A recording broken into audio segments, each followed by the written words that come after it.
Once upon a time there was a group of animals who lived in a forest. The animals were all different sizes and strengths, but they were all friends.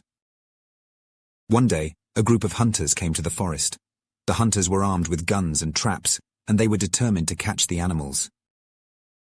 The animals were scared, but they knew that they had to work together if they wanted to survive. The smallest animal, a mouse, came up with a plan. "We can all work together to build a wall," the mouse said. "The wall will be too high for the hunters to climb over." The other animals agreed, and they all started to work on the wall. The big animals, like the bear and the elephant, carried the heavy stones, and the small animals, like the mouse and the squirrel, carried the small stones.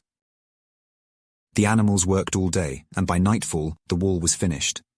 The hunters were furious when they saw the wall, but they knew that they could not climb over it. The animals were safe, and they all lived happily ever after. Moral of the story: unity is strength. If we work together, we can overcome any obstacle.